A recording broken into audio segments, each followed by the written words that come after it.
বন্ধুরা আজকের আবারও তোমাদের সামনে সিমের এই দুর্দান্ত রেসিপিটা নিয়ে হাজির হয়ে গেছি। মাছ মাংস বাড়িতে নেই, টেনশন নেওয়ার কোনো প্রয়োজন নেই। তো চলো আজকের সিমের এই রেসিপিটা মাছ মাংসের স্বাদেই বানিয়ে ফেলি। তো প্রথমেই এরকম সিম নিয়েছি, দুই দিকটা একটু কেটে নিয়েছি। তো কেটে আমি কিন্তু মাঝখান থেকে কেটে ফেলিনি, এই রকম গোটা গোটা রেখেছি সাইড দিয়ে। ওর যে সরু শিরাটা আছে ওটা একটু তুলে দিয়েছি। আলুগুলো লম্বা করে কেটে নিয়েছি। এখন কড়াইটা বসিয়ে দিয়ে কড়াইয়ের মধ্যে বেশ কিছুটা আমি সরষের তেল দিয়ে দিচ্ছি। এখন দিয়ে দিচ্ছি জিরে।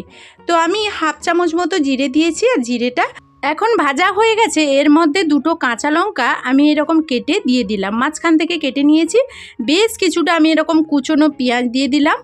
আমি প্রায় একটা বড় সাইজের আর একটা মিডিয়াম সাইজের দুটো পেঁয়াজ এখানে অ্যাড করেছি। তো এখন সব পেঁয়াজগুলো খুব ভালোভাবে তেলের মধ্যে একটু ভেজে নেব, তবে একেবারেই কিন্তু ভাজা হবে না, হালকা ভাজা হবে। তো এখন দেখো আমার অনেকটাই কিন্তু ভাজা হয়ে গেছে, আর পুরো আমি ভেজে নেইনি। এখন আমি দিয়ে দিচ্ছি আলু আর শিমগুলোকে। আলু আর শিমগুলো দিয়ে আবারও পেঁয়াজের সঙ্গে খুব ভালোভাবে নাড়াচাড়া করে আমি মিশিয়ে নেব সবগুলো উপকরণ একসঙ্গে। এখন দিয়ে দিচ্ছি আদার গুঁড়ো। আদার গুঁড়োটা দিয়ে আবারও খুব ভালোভাবে আমি নাড়াচাড়া করে নিলাম। সবগুলো উপকরণ নাড়াচাড়া করে নেওয়ার পর এখন আমি এখানে দিয়ে দিচ্ছি পরিমাণ মতো হলুদ আর পরিমাণ মতো লঙ্কা। এখন এর সঙ্গে দিয়ে দিচ্ছি জিরে গুঁড়ো আর দিয়ে দিচ্ছি পরিমাণ মতো লবণ। সবগুলো উপকরণ আবারও খুব ভালোভাবে আমি নাড়াচাড়া করে নিচ্ছি। এই রান্নাটা একটু হালকা আঁচে করতে হবে। এইভাবে সবগুলো উপকরণ খুব ভালোভাবে মিশিয়ে নেওয়ার পর এখানে আমি দিয়ে দিচ্ছি এখন মিডিয়াম সাইজের একটা টমেটো এইরকম লম্বা করে কেটে রেখেছিলাম। এখন আমি এখানে অ্যাড করলাম। টমেটোটা দিয়ে আবারও খুব ভালোভাবে আমি সবগুলো উপকরণ একসঙ্গে নাড়াচাড়া করে নেব। তো আবারও আমি বলছি, এখানে প্রথম থেকে শেষ পর্যন্ত কিন্তু হালকা আঁচেই এই রান্নাটা করতে হবে। এখন আমার 1 মিনিট মতো আমি নাড়াচাড়া করে নিয়েছি, আর টমেটো আলু শিমটা আমার অনেকটাই কিন্তু গলে গেছে, মানে অনেকটাই সেদ্ধ হয়ে গেছে। আর এই সবজি আলু টমেটোর মধ্যে থেকে এখন কিন্তু অলরেডি জল ছাড়তে শুরু করেছে। এখন আমি এখানে ঢাকনা দিয়ে দিলাম।